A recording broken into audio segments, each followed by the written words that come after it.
Welcome to Imani Guest Houses, your perfect home away from home. Our spacious guest rooms are designed to provide you with ultimate comfort and relaxation, complete with hot showers and free Wi-Fi. Enjoy mouth-watering meals served in our charming dining area with friendly staff at your service. Rest assured that your vehicle is safe and secure with our ample on-site parking space. Unwind in the serene outdoor terrace while enjoying the scenic surrounding, and our friendly staff is always on hand to ensure your stay is nothing short of amazing. Located along Webuye Kitale Road opposite St. Joseph's Boys High School and 1 kilometer from the Kitale Airstrip, it is uniquely located at Imani Radio Ministry Campus near the Airstrip and Highway. Contact us on 0796 035561 or 0713 093354. Book your stay at Imani Guest Houses today and experience the ultimate comfort and relaxation in this beautiful region.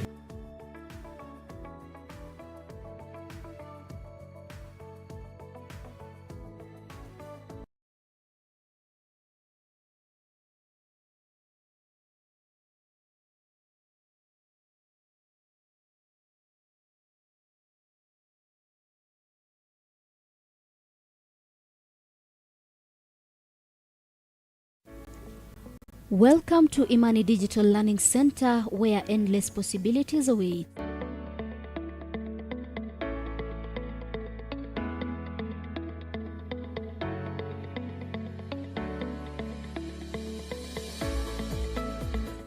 Are you a student with a passion for journalism and media studies?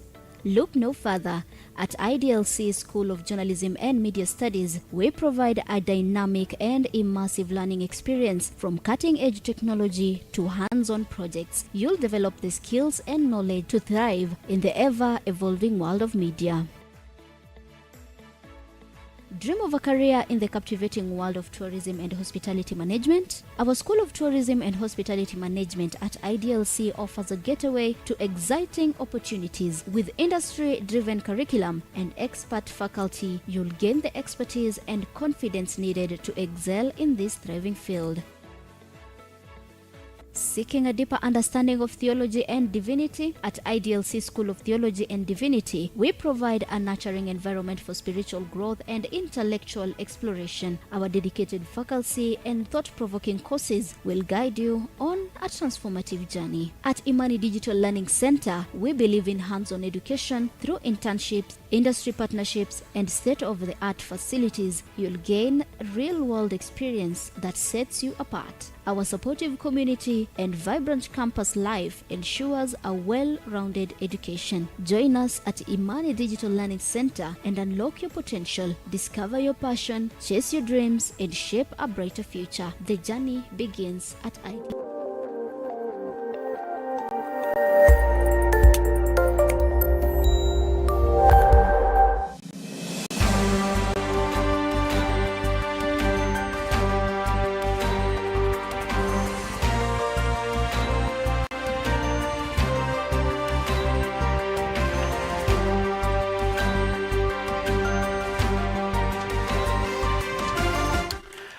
Good evening and welcome to News Hour here on Imani Television. I hope you had a lovely day to all of you watching Imani Television wherever you are.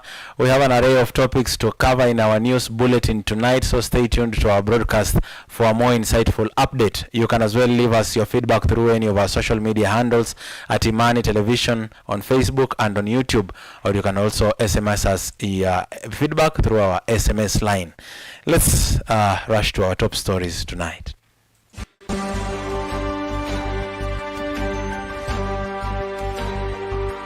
Because of the Hamas and Israeli war, that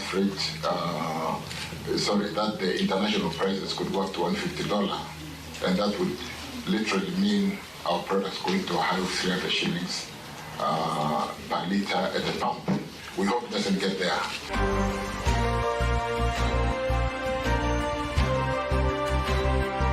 Political leaders trying to interfere with security operations and bringing politics in matters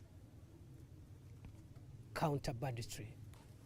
We have instructed our security agencies to make sure that the war against cattle rustlers is not in any way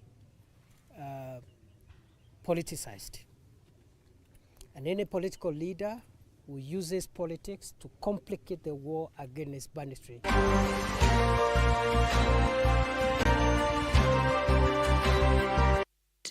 To working together with partners, like-minded partners, to ensure that we improve the health services of Kenyans. And our commitment has gone to the extent that now we have legislation that will force all of us to work together.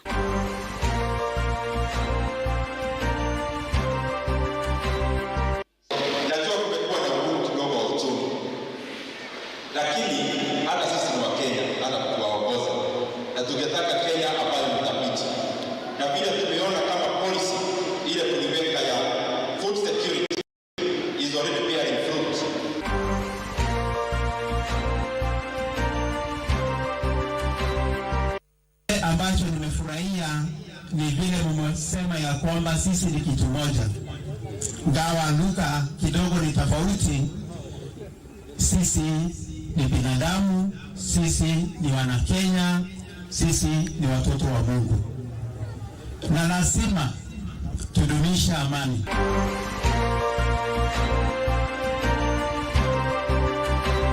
Wasichana ambao tunafundisha na tunawazaa wanapotahirishwa kuna madhara mengine mabaya. Ndio maana tunasema kwamba hii madhara ya kutahirisha watoto wasichana tunaizika katika kaburi la milele, lisiwahi tena kuonekana hata siku moja.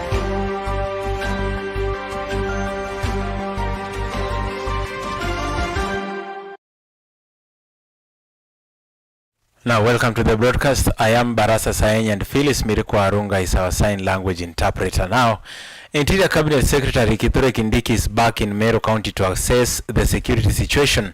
On Monday, the CS arrived at Thera in Mtwati Sub-County, Igembe North, to assess the security situation following reports of repeated livestock theft by armed criminals. He also held a security strategy meeting with the Eastern Regional Security Heads led by Regional Commissioner Paul Rotich, Meru and Mtwati Sub-County Security and Intelligence Committees. In May, Kindiki declared Meru North a security operation zone following rise in cases of cattle rustling. Let's watch what happened. Increasingly, we have seen in many parts that are affected with the problem of livestock rustling, political leaders trying to interfere with security operations and bringing politics in matters counter banditry. We have instructed our security agencies to make sure that the war against cattle rustlers is not in any way politicized.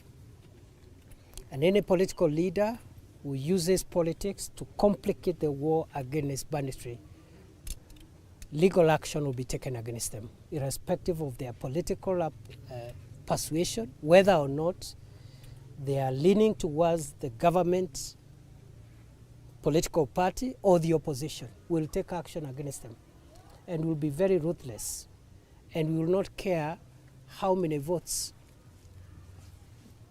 that particular person got, because there is no connection between being voted and abetting or encouraging crime. So this war, once again, I'm calling on the people of Kenya to be on one side. Political leaders, government officials, security managers at all levels, members of the public, we must all rally together on one side and isolate these bloodthirsty criminals so that we can eliminate them. I think they have tormented our people for a long time. Time has come for us to call the bluff.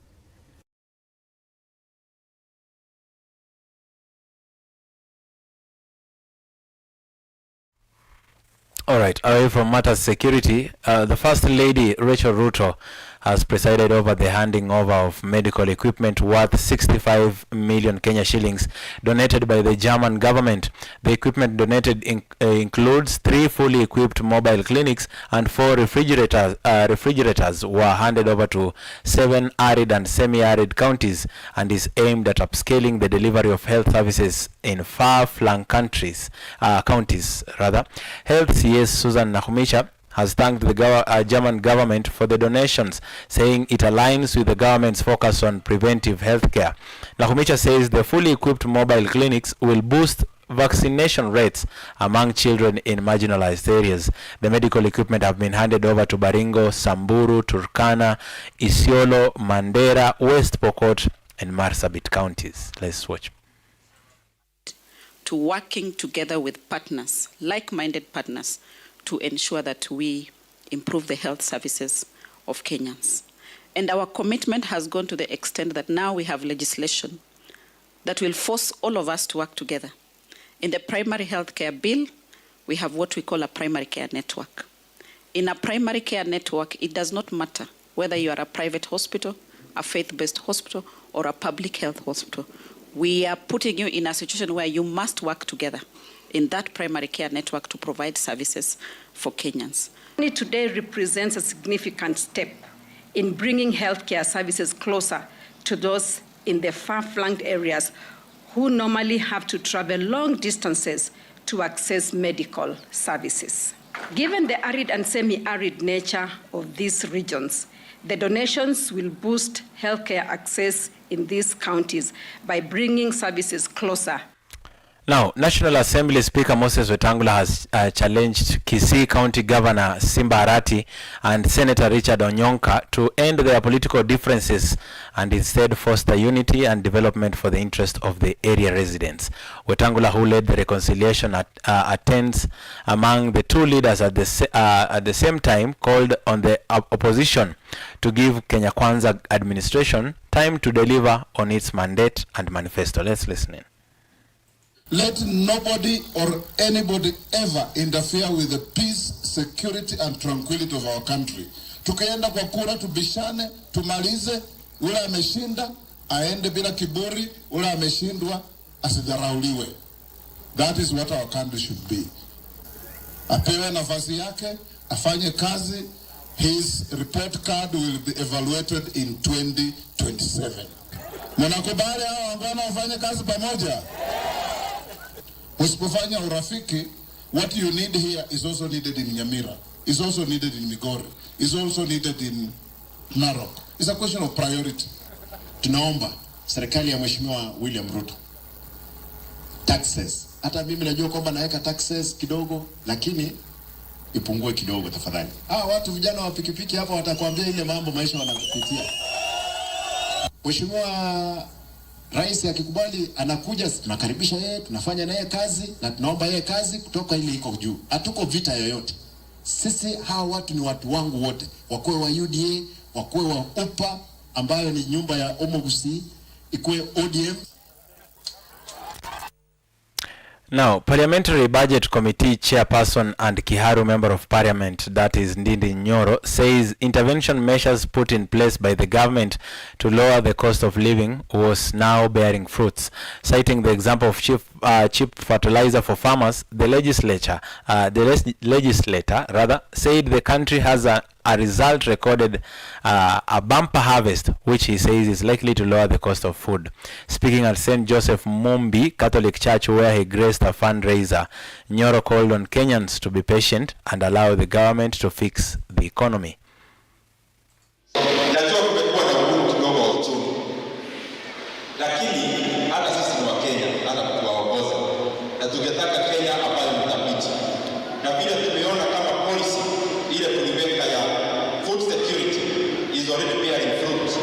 If you go to our supermarkets, the prices of sugar is now much lower. It is based on policy, opportunity making preparedness.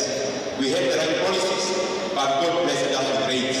Now the prices of sugar are much lower than it was a year ago. Now, away from matters administration and leadership, the Kenya Certificate of Secondary Education, that is KCSE examinations, began today, involving a total of 903,260 candidates throughout the nation. Like the Kenya Certificate of Primary Education examination that concluded on Wednesday, the Form 4 examinations will be conducted under strict supervision. And if my director can just pinpoint the images on your screens right now, Education Principal Secretary Belio Kipsang oversaw the process at the Westland Center in Nairobi, while Nancy Macharia, the CEO of the Teacher Service Commission, led the operation in Mvita, Mombasa County. Macharia affirmed that the examination will proceed as scheduled and highlighted that only secondary school teachers will serve as invigilators, supervisors, as well as examiners in compliance with the regulations of the Kenya National Examinations Council. Additionally, PS Belio Kipsang urged teachers to recognize their crucial role as contributors to students' academic outcomes, emphasizing that the results students achieve are a direct reflection of the effectiveness of educators.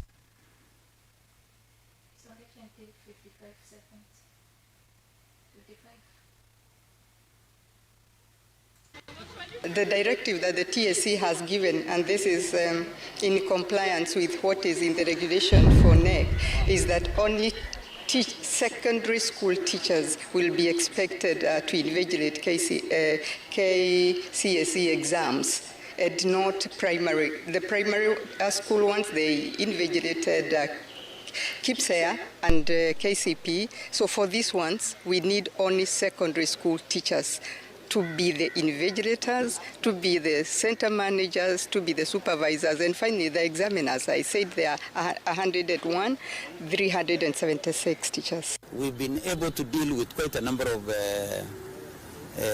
spaces on social media. Quite a number of them have been brought down.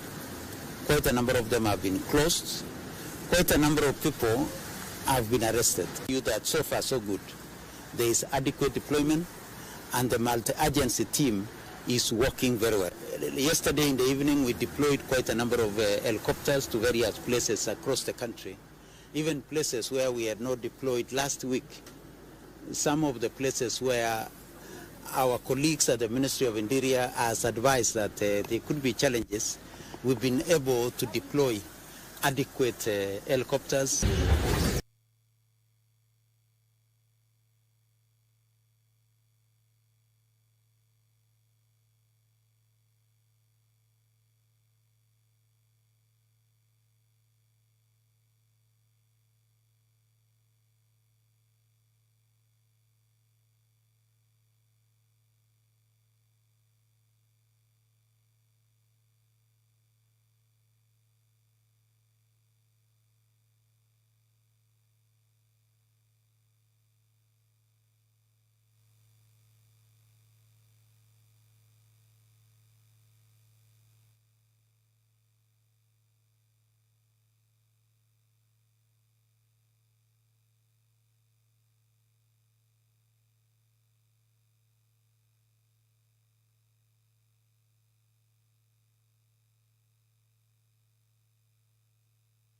Because of the Hamas and Israeli war, that freight, that the international prices could go up to $150, and that would literally mean our products going to a high of 300 shillings per liter at the pump.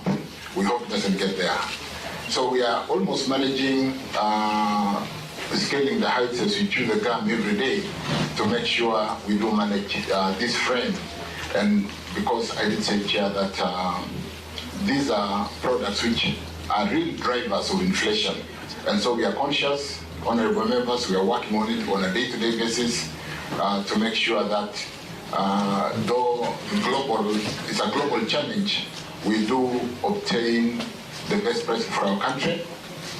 Kenya is a gateway for Uganda, Kenya is a gateway for Congo, South Sudan. And so we are not just managing for Kenya, we are trying to really obtain the best as a gateway because of our port of Mombasa, which services the other countries which are landlocked in the region.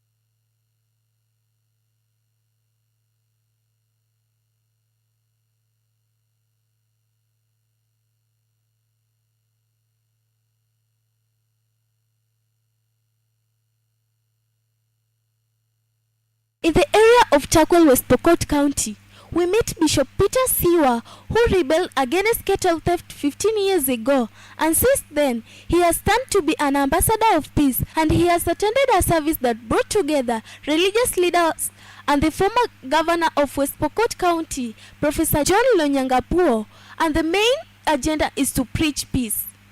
Mimi nimetoka kwa hiyo ngorogo, nimeliokoka nikawacha mambo ya bunduki nikapayana kwa serikali. Mimi nikaokoka nikapata amani.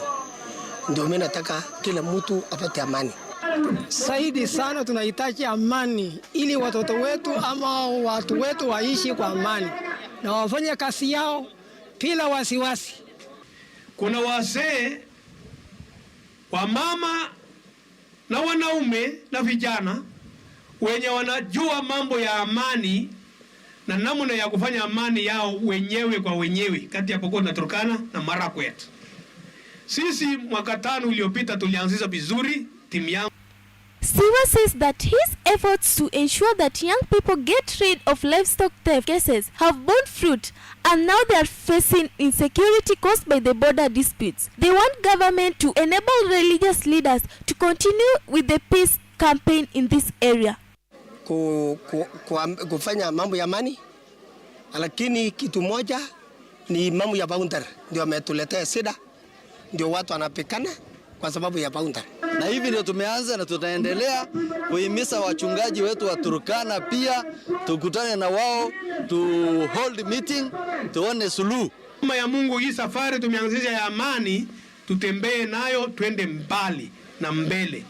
Wiki mbili ijayo tutakutana timu ya Turkana, alafu na tukutana na viongozi, na mwishowe ile tumemaliza tutaita baba ya taifa. Asking President William Ruto to bring together leaders from both sides to organize for peace talk.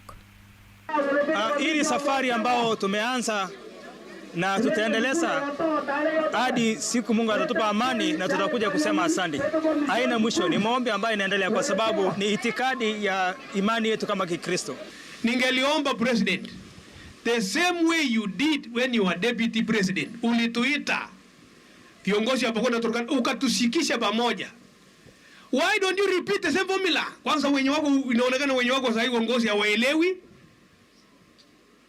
Ulinilazimisha mpaka tukapendana na noko. Tukaenda safari ya mbali. The problem of insecurity at the border of West Pokot and Turkana counties has not only caused disaster, but has also destroyed development projects and greatly affected investment in the area. Still on matters peace, elders drawn from Kalenjin, Luo and Kisii communities have resolved to work together in ensuring that their people live in peace following increased cases of border clashes by the youth. Konin Member of Parliament Brighton Yegon urged the national government to consider funding of the Council of Elders. Speaking at Kapkatet Stadium during installation of elders, they promised to curb cases of bloodshed in their borders by engaging the youths and urged political leaders to maintain peace. Ambacho nimefurahia ni vile mmesema ya kwamba sisi ni kitu moja. Ngawa lugha kidogo ni tofauti, sisi ni binadamu, sisi ni wana Kenya, sisi ni watoto wa Mungu. Na lazima tudumisha amani. Nia yetu ni kuona ya kwamba tuko na amani thabiti kwa borders yetu. Na hiyo ni lazima. We've been having very active Council of Elders. Kutoka tunasikianga Turujeke, tunasikianga hii ya Luo Council of Elders na wengine. We need such vibrancy in this country. Does not have a kitty that is maintaining them. And I've seen proposals of creating legislation so that they can actually have, like the one that we are pursuing for village managers. All right, let's head to Migori County for our story. And stakeholders opposing female genital mutilation in Kuria constituency in Migori County have started the process of using art and music to help eradicate FGM in the community. The stakeholders say that they intend to completely deal with the corrupt and outdated tradition. According to this activist, girls' circumcision prevents them from achieving their dreams. Hii ya Kuria imechukua wasichana wetu, imewafanya vibaya sana, kwa sababu hao wasichana ambao tunafundisha na tunawazaa wanapotairishwa kuna madhara mengine mabaya. Ndio maana tunasema kwamba hii madhara ya kutairisha watoto wasichana tunaizika katika kaburi la milele, lisiwahi tena kuonekana hata siku moja. Kwa sababu wasichana wetu tunapowazaa, tunawazaa vizuri, tunawatunza vizuri, lakini wanapofikia miaka 9 wanachukuliwa kwa lazima kwamba watairishwa. Na wakishatairishwa tena hakuna njia nyingine. Njia yao inaharibika kabisa. Watoto wanaanza kutangatanga huko, wengine wanakuwa maid, wengine wanaenda kwa kazi ya mabaa huko. Unakuta mtoto hana ile hali ya kufikiria kwamba naweza kusoma. Hizi nyimbo ambazo tunaimba zinahamasisha watu ambao wanaelewa Kikuria ili kwamba waweze kuelewa kwa undani kinachozungumziwa. Wakati mwingine mafunzo haya yanapokuja yanapelekwa katika hoteli kubwa kubwa, katika mikahawa mikubwa, na hata wanaohusika unakuta si waathirika wa huku chini. Kwa hivyo ndo maana tumeshuka hapa chini, tuweze hapa mashinani, ili kwamba tuweze kupata wahusika wa moja kwa moja. Now, let us head to Western Kenya. The plans to lease the SAENYI Sugar Company has stirred mixed reactions among leaders and sugarcane farmers in the Awendo region. Political leaders and sugarcane farmers in sugarcane growing regions are urging the national government to actively engage in negotiations regarding the leasing of sugar companies. They emphasize the importance of including all stakeholders, including the company's employees, and ensuring that everyone comprehends how the leasing plan will affect them. President William Ruto announced the government's intention to lease the sugar company during his visit to Migori last month.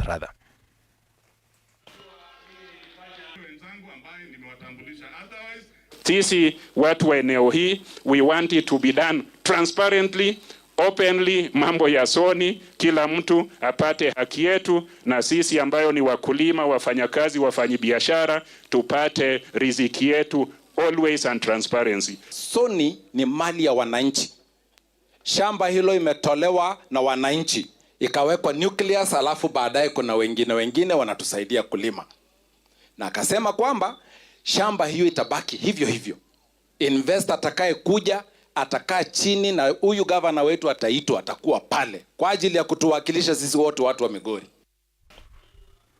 All right. From Migori County, we conclude our news coverage for tonight from our news desk. Stay tuned to Imani Television for a continued experience of spiritual awakening programs, uplifting gospel music, and informative updates. Our program, Health, Hygiene, and Wellness, is coming to you right after this bulletin, where Dr. Innocent Nyakundi and I will be discussing more about diabetes and how to live by it. My name is BARASA SAENYI. Our sign language interpreter is Phyllis Mirikwa Arunga, and on behalf of our production crew, we say thank you for tuning in tonight. Have a blessed night.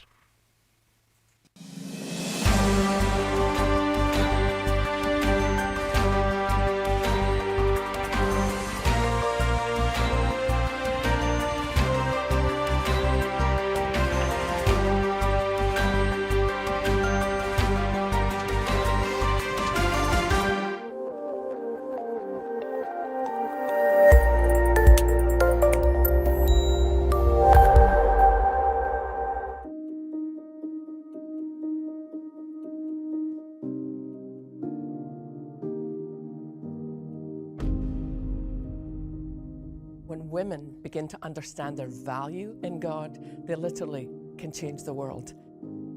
God is not looking for those who are the smartest, the tallest, the prettiest, the anything. God is looking for those who are willing to be broken, willing to receive God's healing, but then willing to reach out to other women. I believe it's a beautiful thing that God will do with a broken life if you give Him all the pieces, and then you begin to see that one woman can make such a difference in this world. When you determine that you know who you are, not based on any label that anyone's given you, not that you're divorced or single or, whatever, but that you understand that you are a daughter of the King of Kings, then your life becomes this incredible fragrance in a world that so desperately needs to know that God is real. You're worthy to be praised, no matter what our circumstances are. Amen. Amen. Better together. Better together. I mean, that's why we need girlfriends. There is only so much wisdom I can pull from somebody my same age. You have not lived long enough. My God is able to deliver me, but if he doesn't, I'm still not gonna bow.